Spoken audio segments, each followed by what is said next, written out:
नमस्कार दोस्तों, मेरे फ्रूट गार्डन में आपका स्वागत है। दोस्तों देखिए दोस्तों, फिर से मैं आपके सामने एक ऐसे ही फ्रूट प्लांट को लेकर आई हूँ जो बिल्कुल अनोखा है।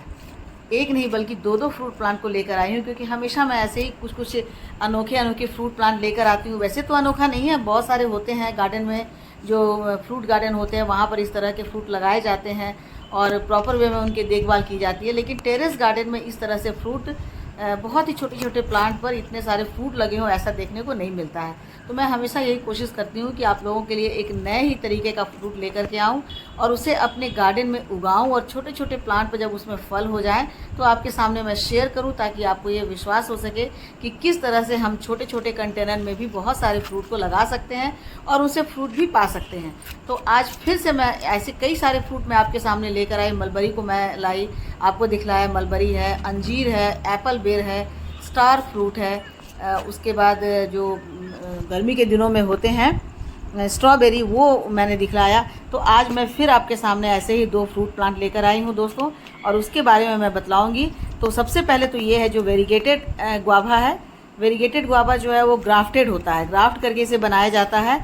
तो इसलिए ये इनका वेरीगेशन जिस तरह से पत्तों में दिखता है वैसा ही इनके अमरूद में भी दिखता है। तो चलिए इसके बारे में आगे बात करते हैं। और ये दूसरा है पिंक ताइवान। दोस्तों आज मैं आप लोगों को अपने फ्रूट गार्डन के दो अनोखे फ्रूटिंग प्लांट से मिलवाती हूँ, जो बड़े ही प्यारे हैं तो बिल्कुल छोटे छोटे से, लेकिन इतने सारे उसमें फल लगे हैं कि देखकर आश्चर्य होता है। आपको भी आश्चर्य होगा कि ये छोटे छोटे से अमरूद के दो प्लांट हैं। देखिए, एक ये जो है कितना बिल्कुल अनोखा है। सिंपल अमरूद नहीं है ये, है ना। गुआवा के जो प्लांट होते हैं वो बहुत सारे इलाहाबादी गुआवा होते हैं, देसी गुआवा होते हैं, लाल वाले होते हैं, लेकिन ये जो है बिल्कुल वेरीगेटेड है। जैसे इनके पत्तों में वेरीगेशन है, मतलब क्रीम कलर और ग्रीन कलर का, उसी तरह से इनके जो गुआवा है उनमें भी वैसी ही धारियाँ बनी हुई है। तो ये भी मुझे बहुत ही अच्छा लगा। मैं नर्सरी गई तो मुझे एक अकेला पीस मिला था, तो 100 रुपये में ही मिला, तो मैं इसे लेकर आई। और देखिए, मैंने अभी 6 महीने 7 महीने हुए इसे लगाए हुए, और लगाने के बाद देखिए कितने सारे इसमें फ्रूट लगे हुए हैं।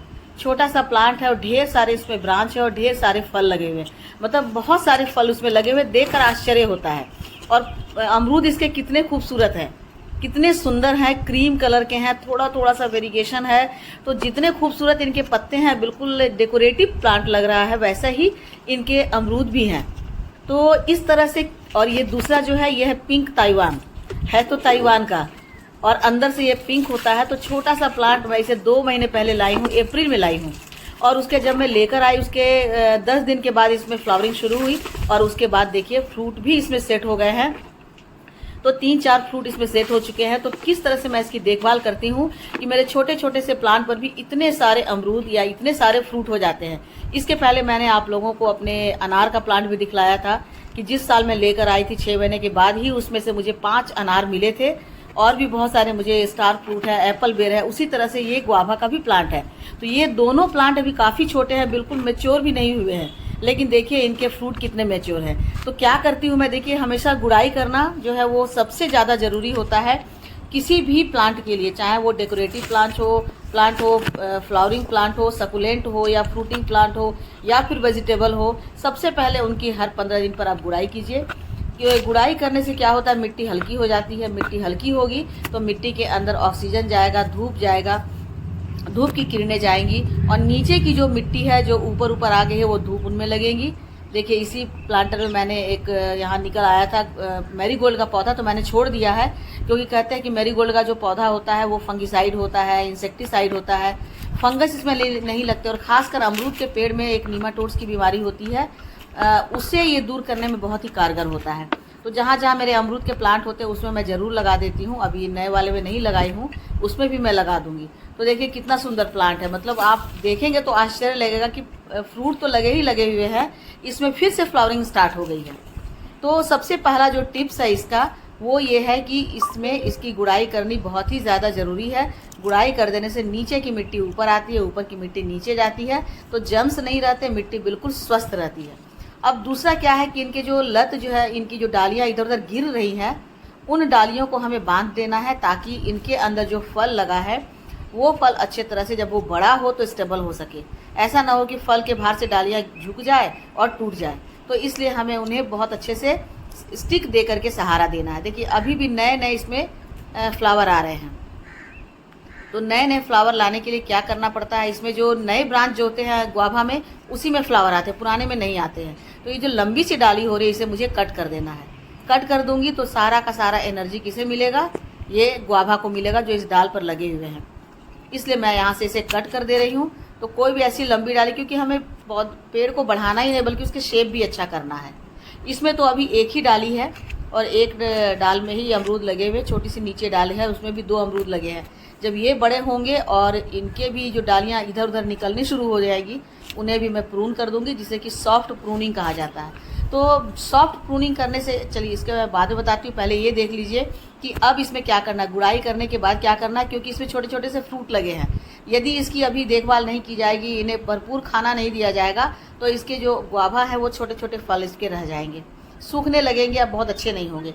तो यहाँ पर मैंने लिया वर्मी कंपोस्ट 1 भाग और 1 भाग लिया है लीफ कंपोस्ट। लीफ कंपोस्ट जो मैं घर में ही बनाई हूँ, आपको मैंने वीडियो शेयर भी किया था। और साथ ही साथ मैंने इसमें लिया है, देखिए लीफ कंपोस्ट मैंने घर में बनाया था तो उसे मैंने थोड़ा सा छान लिया, और साथ ही साथ मैंने लिया थोड़ी सी राख जो होती है वुड ऐश। इसमें ये इंसेक्टिसाइड होते हैं, फंगीसाइड होते हैं, इसमें फास्फोरस होता है, कैल्शियम होता है, तो बहुत ही अच्छे होते हैं। ये फ्री के फर्टिलाइज़र है और फ्री के फंगीसाइड है। और इसमें थोड़ा सा मैंने पोटाश डाल दिया, ऑर्गेनिक पोटाश के भी 2-4 दाने हैं, ज़्यादा नहीं है, मतलब 2-4 दाने मैंने डाल दिए हैं, क्योंकि पोटेशियम इस समय बहुत ही ज़्यादा ज़रूरी होता है। तो लीफ कंपोस्ट में तो पोटेशियम होता ही है, और NPK यानी कि ये जो वर्मी कंपोस्ट है उसमें भी पोटेशियम होता है, और साथ ही साथ नाइट्रोजन भी होता है। तो इस समय इस स्टेज पर जब इसमें फल लगे हों और फल अब तेज़ी से बढ़ेंगे तो इसमें हमें nitrogen, potassium, calcium, iron, phosphorus सब देना है। तो इसे जब मैंने मिला दिया है, 2 भाग मैंने मिलाया वर्मी कंपोस्ट और लीफ कंपोस्ट, और 1 भाग मैंने मिला दिया है राख वुड ऐश, और उसमें थोड़ा सा मैंने पोटाश डाल दिया है और थोड़ी सी डाल दी है नीम की खली। और नीम की खली डाल करके मैं इसमें 2 भाग कर ली हूँ। एक देखिए है पोटाश की ज़्यादा नहीं डाली हूँ मैं, 4-5 दाने ही डाली हूँ, क्योंकि वैसे भी मैं जो घर में बनाना पील से बनाती हूँ उसमें काफ़ी पोटेशियम होता है, तो वो मैं हर 15 दिन पर अभी डाल रही हूँ लिक्विड, तो इसलिए उन्हें भरपूर मात्रा में पोटाश मिल रहा है। लेकिन साथ ही साथ नाइट्रोजन भी मिलना चाहिए और फॉस्फोरस भी। तो इसके लिए हमें इस तरह से इन्हें फीड कराना है, पूरी तरह से इन्हें बना करके अच्छे से मिला करके, और इनकी मिट्टी में एक अच्छी मात्रा डालनी है। मतलब मुझे लगता है कि कम से कम 250 ग्राम तो डालना ही डालना है। 250, ये तो हमारे पॉट पर भी डिपेंड करता है ना, क्योंकि जब हम फ्रूटिंग प्लांट लगाते हैं तो बड़े बड़े पॉट में लगाते हैं, जैसे 12 बाई 12 या 15 बाई 15, 15 बाई 12, तो ये 12 और 15 इंच से बड़े ही होते हैं, तो प्लांट भी हमारे जल्दी से बड़े होंगे। फ्रूट के प्लांट जब मैच्योर होते हैं तभी अच्छी फ्रूटिंग करते हैं, तो उसके लिए अच्छा भोजन चाहिए। देखिए कितने अच्छे से इनमें जो है इनकी कलियां फूटने वाली हैं और इनमें भी गुआभा बनने वाले हैं। तो यदि हम इसमें इन्हें अभी न्यूट्रिएंट्स नहीं देंगे तो फूल जो है वो सूख जाएंगे, और यदि उनमें फल लगेंगे भी, पॉलिनेट हो भी जाएंगे, तो भी वो गिर जाएंगे सूख कर। तो बराबर से ये फल बड़े हों और अच्छे से लगे रहें, उसके लिए हमें इन्हें इस तरह से न्यूट्रिशन देना ही देना है। तो अच्छे तरह से हमने दे दिया है, दोनों ही प्लांट को अच्छे से फीड करा दिया है। तो 250 ग्राम मैंने दे दिया है, और अब इसे खूब अच्छे से पानी से सिंचाई कर देना है। क्यों, और धीरे धीरे ये पानी जब इसमें डालेंगे तो अच्छे से पानी में मिल करके इनके अंदर जितने भी न्यूट्रिएंट्स हैं वो इनकी जड़ों तक जाएंगे, और जड़ों के थ्रू ये इनके पूरे ब्रांच में जाएंगे, जिससे इनके जो फ्लावर हो रहे हैं फ्लावर भी अच्छे से, फ्लावर में फुटाव होगा, और जितने भी छोटे छोटे से फ्लावर बने ये भी अच्छे से बड़े होंगे और वो मजबूत होंगे। जब मजबूत होंगे तभी वो फल में सेट कर पाएंगे। यदि वो कमज़ोर होंगे तो फ्लावर सूख कर गिर जाएंगे। तो हमें इसी तरह से अपने गुआभा को, अपने फ्रूट को बहुत ही मजबूत बनाए रखना है। तो उसके लिए हमें इन्हें इस तरह का फूड देना ही होगा ताकि वो अच्छे से बढ़ सके। तीसरी बात है कि इन्हें भरपूर, मतलब खुले जगह रखना है, जहाँ पर कि इन्हें 6 घंटे की कम से कम तो डायरेक्ट सनलाइट मिले। तो वैसे ही जगह में मैंने रखा है, आप नहीं रखे हो तो आप उसे रख लो, क्योंकि जब तक डायरेक्ट सनलाइट नहीं मिलेगा तब तक आपके फ्रूटिंग प्लांट में अच्छे से फ्रूट नहीं लगेंगे। तो ठीक है दोस्तों, उसके बाद अच्छे से वाटरिंग कर दीजिए। वीडियो अच्छी लगी हो तो लाइक शेयर कमेंट कीजिए। आपको वीडियो हेल्पफुल लगी हो तो मेरे चैनल को सब्सक्राइब भी कर ले। मिलती हूँ अगले वीडियो में एक नए टिप्स के साथ, एक नए फ्रूटिंग प्लांट के साथ। तब तक मेरे साथ बने रहें और अपना ढेर सारा ख्याल रखें। बेल आइकन को भी प्रेस कर लें ताकि मेरे आगे आने वाली वीडियो की नोटिफिकेशन आप लोगों को मिलती रहे। Thank you. Happy gardening.